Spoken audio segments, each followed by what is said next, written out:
Bom dia! Vamos fazer a prece? Pai nosso que estais nos céus, santificado seja o vosso nome. Venha a nós o vosso reino. Seja feita a vossa vontade, assim na terra como no céu. O pão de cada dia dai-nos hoje, Senhor. Perdoa as nossas dívidas, assim como nós perdoamos aos nossos devedores. Não nos deixeis cair em tentação e livra-nos de todo mal. Senhor Jesus, nosso Mestre, nosso amigo, estamos aqui mais uma vez para realizar o nosso estudo da Escola de Moral Cristã do Centro Espírita Meimei. Pedimos, Senhor, que esteja conosco nesses momentos e agradecemos por essa oportunidade. Queremos pedir também que o Senhor abençoe a cada um, a cada família conectada. Abençoe nesse momento, nessa manhã, a cada instituição religiosa que se reúne também para aprender um pouco mais, para buscar um pouco mais a reforma íntima, a melhora de cada um dentro das possibilidades. Queremos pedir que o Senhor abençoe a nossa cidade de Franca, o nosso país, o Brasil, mas também todo o planeta Terra que passa por esse momento um pouco mais difícil. Que cada um tenha a esperança, a fé no coração que os dias melhores estão por chegar. Muito obrigado por tudo, assim seja.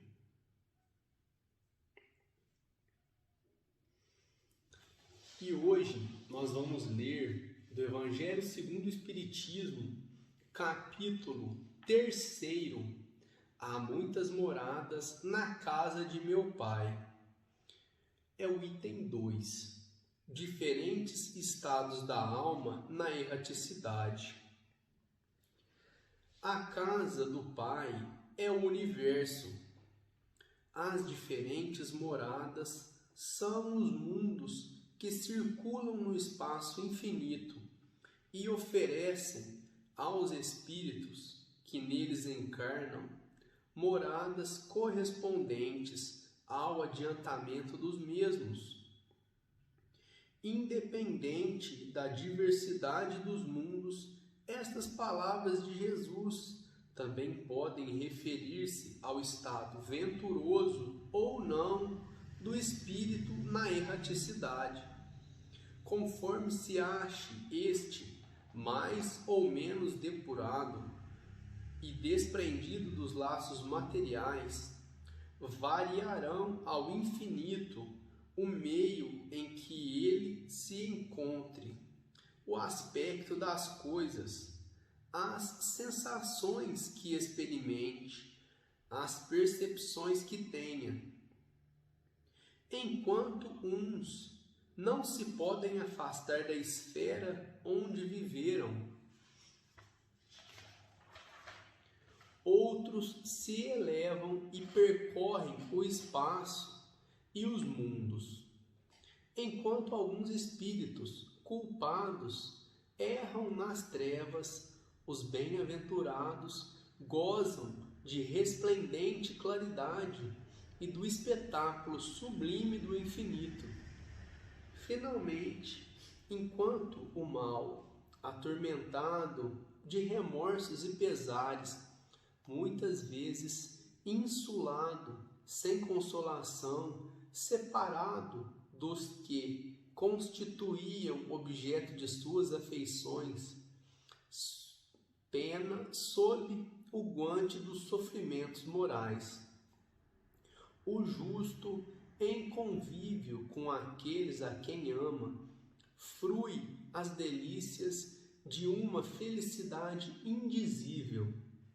Também nisso, portanto, há muitas moradas, embora não circunscritas nem localizadas. Então esse trecho do Evangelho, vem falar dos diferentes estados da alma na erraticidade, ou seja, os diferentes estados de espírito em que nós podemos estar. Por exemplo, no livro Nosso Lar, hoje nós vamos falar a respeito dos samaritanos. Nós já citamos esse grupo de trabalhadores espirituais que saem da cidade de Nosso Lar em direção ao umbral para resgatar espíritos que já estão prontos para receber o atendimento.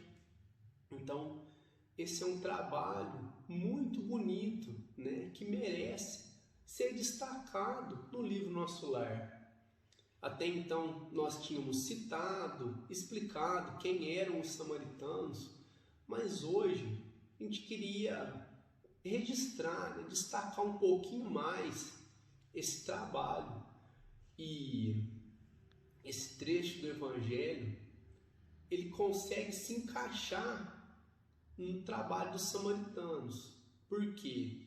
Porque eles vão num lugar de grandes sofrimentos, dificuldades, têm que enfrentar muitas vezes espíritos rebeldes, e eles vão se sentindo bem de estar cumprindo a sua tarefa. Então, são diferentes estados da alma na erraticidade. Mesmo estando em um lugar sob condições adversas, eles estão bem. São as moradas que não estão circunscritas, que Kardec descreve aqui nesse trecho do Evangelho. Então, vamos lá para a nossa história do livro Nosso Lar. O André Luiz, ele se dirigiu até o portão das câmaras de retificação, talvez para tomar um ar, se refrescar um pouco, naquela brisa da noite.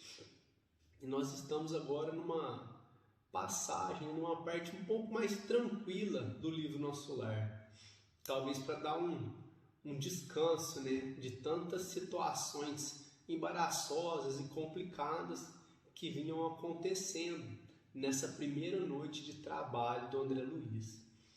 Então, como o José Luiz trabalhou com a gente na semana passada, a Narcisa falou para ele a respeito da ministra veneranda, que foi, com exceção do governador, a única entidade de Nosso Lar que pôde ver Jesus, mas como sendo um espírito muito humilde, ela não fica comentando esse fato, não fica contando vantagem, ela simplesmente se esquiva de dizer. De outra vez, ela recebeu uma homenagem por 1 milhão de horas trabalhadas e também não quis ficar com o título, converteu para a comunidade, para a personalidade coletiva da colônia. Então veja que atitude tão nobre da ministra veneranda. Então André Luiz, conversando com Narcisa, ele manifestou o interesse de conhecer esse espírito, E Narcisa disse que no dia seguinte ela faria uma conferência a respeito do pensamento. E André Luiz ficou então ansioso, para participar dessa palestra.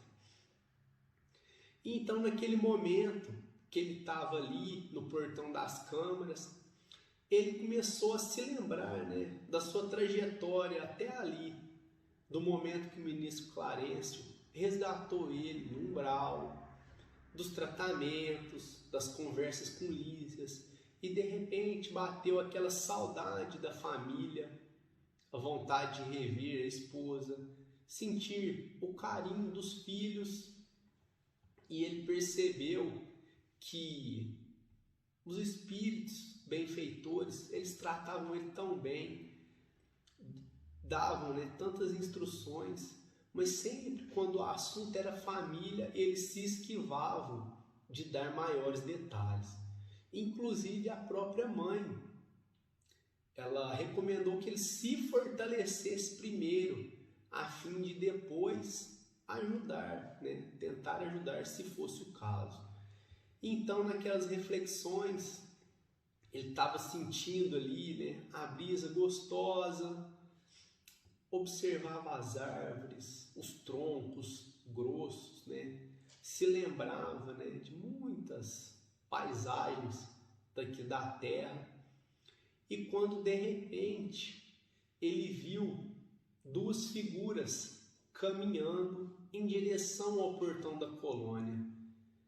Pareciam pessoas, mas elas eram diferentes, eram feitas de, parece, um material que ele não conhecia, e também pendiam da nuca, né, aquele fio prateado. Então é um momento até engraçado na história, ele pensa que são fantasmas. Ele não tinha conhecimento espírita enquanto estava encarnado. Então ele saiu correndo em direção a Narcisa e ela explicou que eram espíritos, mas que eles estavam encarnados, desdobrados, provavelmente pelo sono, e assim estavam visitando a colônia. Ela disse que eram espíritos provavelmente nobres, né? Porque eles estavam envoltos em luz azul. Explicou a respeito do cordão prateado que ligava eles até o corpo, que era uma maneira de diferenciar os encarnados dos desencarnados. Então André Luiz teve então mais esse aprendizado.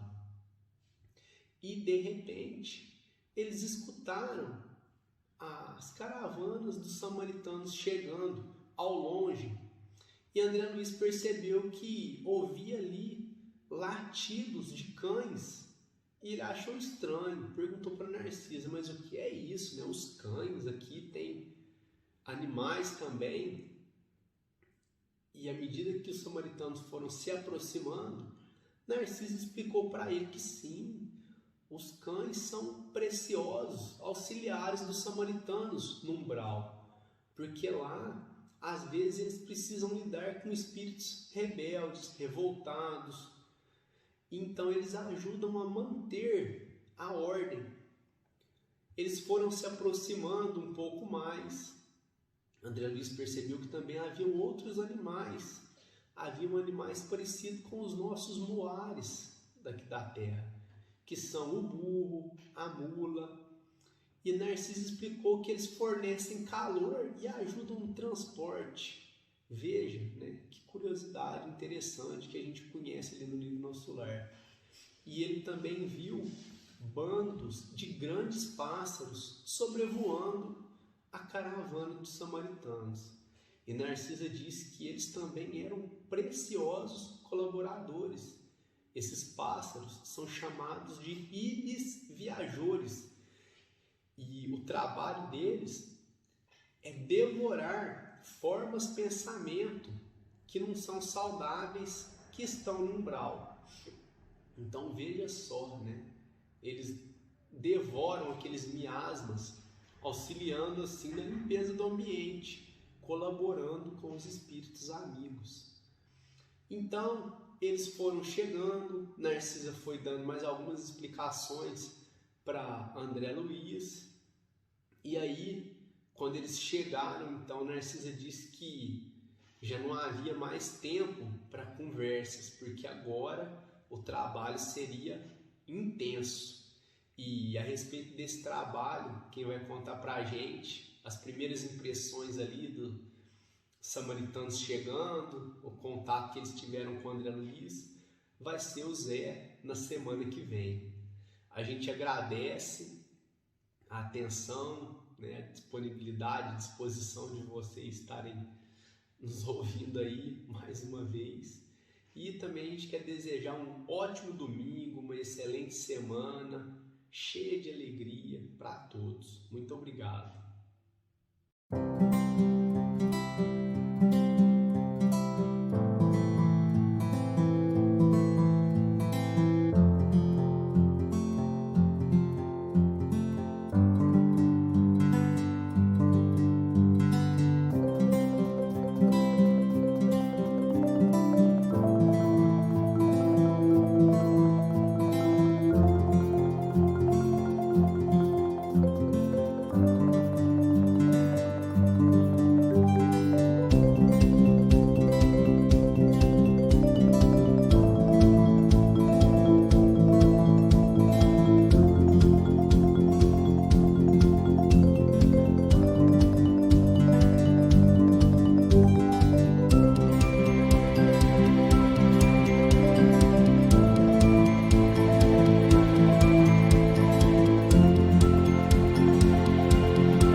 A madrinha do Chico, por vezes, passava tempos entregue à obsessão. Assim é que nessas fases, a exasperação dela era mais forte. Em algumas ocasiões, por isso, condenava o menino a vários dias de fome. Certa feita, já fazia 3 dias que a criança permanecia em completo jejum. À tarde, na hora da prece, encontrou a mãezinha desencarnada que lhe perguntou o motivo da tristeza com a qual se apresentava. Então a senhora não sabe, explicou Chico. Tenho passado muita fome. Ora, você está reclamando muito, meu filho, disse Dona Maria João de Deus. Menino guloso tem sempre indigestão. Mas hoje bem que eu queria comer alguma coisa. A mãezinha abraçou e recomendou. Continue a oração e espere um pouco. O menino ficou repetindo as palavras do Pai Nosso e daí, a instantes, um grande cão da rua penetrou o quintal. Aproximou-se dele e deixou cair da boca um objeto escuro. Era um jatobá saboroso. Chico recolheu alegre o pesado fruto, ao mesmo tempo que reviu a mãezinha ao seu lado, acrescentando: misture o jatobá com água e você terá um bom alimento. E, despedindo-se da criança, acentuou: como você observa, meu filho, quando oramos com fé viva, até um cão pode nos ajudar em nome de Jesus.